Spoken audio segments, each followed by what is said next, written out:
Hello there, and welcome to God Bless America. I'm your host, Mike Skiba, and today we're going to be talking about liberalism and the destruction of America due to liberalism. Liberals are like termites. They infest the foundation of the host, or the building, and they eat it up and eventually destroy it, and then feast on the remains. And anybody living in the house, well, tough. The liberals took it over, they wrecked it, and then they scamper off and move on to another house. Or, in our case, country. Now, you may be wondering, why is Obama always railing against the Bush tax cuts and corporate jets and the rich and the millionaires and the billionaires? And then, when it came time to actually do something about it, when they had the super majorities in the House, Senate, presidency, they didn't get rid of the Bush tax cuts. It's a head scratcher, isn't it? They can do anything they want, and yet they don't get rid of the Bush tax cuts. Why? A simple reason, my friend. Because liberals only run against things. They don't have solutions. They only throw stones. Okay? They don't run for anything. They can only run against something. So what would happen is, if Obama had gotten rid of the Bush tax cuts, at election time, he couldn't run against them. And he can't run on his record. He can't run for anything. He can't say, look what I've done. When I came in, unemployment was here, now it's here. We had this many jobs, now we have this many jobs. The economy was growing at this rate, now it's growing at this rate. He can't do any of that because it's all worse. And it's predictable. There's nothing unique about Barack Obama. Anytime a socialist or a communist or a liberal gets in charge, it's predictable what's going to happen. There's going to be utter destruction and failure. The worst thing that can happen to a liberal is they can actually implement what they claim they want to implement, because then things just go south really, really, really fast. If you want to see the most perfect example of what happens when there's unchecked liberalism, communism, socialism, whatever you want to call it, statism, perfect example, just unchecked socialism.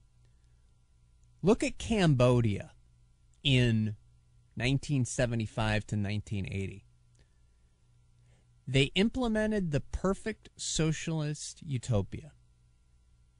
They had nothing to constrain it. It was like a flesh-eating virus. It just went, whew, and they had the perfect combination of factors. They had a poor, uneducated populace. They had complete control, and they just implemented their ideas and ran with it. There wasn't anything standing in their way. The thing lasted 5 years. Even the Chinese and the Russians said, whoa, hey, Pole, slow down, my man. Because if it goes all the way from beginning to end, you see what happens. Soviet Union failed. Communist China failed. Now they're capitalist communist China. They're beating us. Their economic growth is 10%. Ours is 1%. We're getting beat by the communist Chinese because they're not really communist anymore. They failed. Vietnam failed. Cambodia failed. But I'm serious. To go back to that earlier point, it's really, really important you look at what happened in Cambodia from 75 to 79. That's a perfect example of what happens when liberalism or socialism goes unchecked. It was a perfect workers' paradise. Everybody worked, and everybody gave everything they had to the state, and the thing collapsed in 5 years. Predictable result. So, to bring it back home, the reason, if you're a liberal and you're pulling your hair out and you're saying that Barack Obama, he had a chance to get rid of the Bush tax cuts and he didn't do it, and there's millionaires and billionaires earning $200,000 that are millionaires and billionaires, they're not paying their fair share. Well, guess what? If he did get rid of them, he couldn't run against them come election time. And liberals can only run against things. They can't run for things. They can't point to their successes because there are none. So that's why you never see a plan from Barack Obama. You never see, for instance, in the debt negotiations, the debt ceiling, raising the debt limit, he never puts forward a plan because he can't. All he can do is criticize the Republicans' plan. They put down a plan. He says, oh, it's cruel and draconian, these cuts. We got to keep spending. But he'll never put down a plan because anybody would look at it and go, oh, this won't work. This is horrendous. This is atrocious. So he just lets the adults in the room put down a plan, and then he criticizes it, and then the liberal media jumps up and goes, look, he's the only adult in the room. He's just looking for bipartisanship and compromise, and oh my God, he's like Reagan.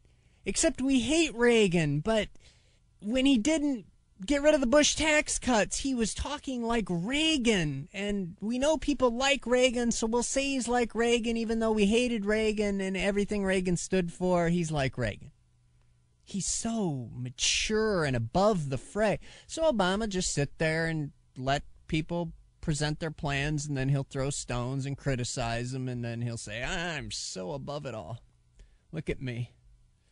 Look at the crease in my pants, and look into my eyes, and see how above it all I am. I'm not dirty like these partisans. I'm running against the millionaires and billionaires.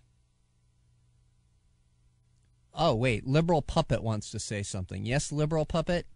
But I don't understand, Skibba. Why, when he had the chance to get rid of the Bush tax cuts, he could have slapped it to the millionaires and the billionaires who earn $200,000 a year, and then the government takes half, so they really only bring home $100,000, which is like less than $2,000 a week.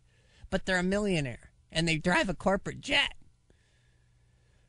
Well, as I said, Liberal Puppet, the reason is because if he gets rid of them, if he actually implements something, he can't run against it. See, he needed those Bush tax cuts still there. He needed people, the millionaires and billionaires, getting their tax cut, spending money for tax cuts. Oh, that's another thing that drives me nuts we'll get to in a future episode. He needs them to run against them. You see? It makes perfect sense. It doesn't make any sense to me, Skibba. But then again, I'm a liberal. Nothing I do makes sense. Thank you, Liberal Puppet. Okay, well, this has been the first inaugural episode of God Bless America.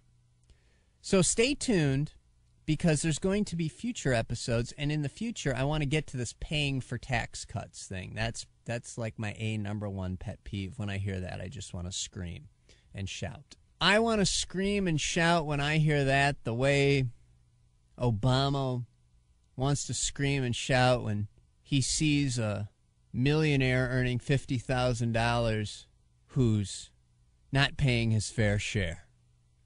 That's how much I want to scream and shout. So stay tuned, because coming up in the next couple of episodes, we're going to discuss paying for tax cuts, and then we're also going to discuss why secession won't work. And these are very important issues, because you oftentimes hear people say, well, we need to secede. The government's gotten too big. I want to tell you why that won't work. It's been tried, and the liberals won't have it because they need to run against something. And if you're gone, they can't run against you. All right. Thanks very much for tuning in, checking it out, downloading. Tell your friends. This is God Bless America, and I'm your host, Mike Skiba.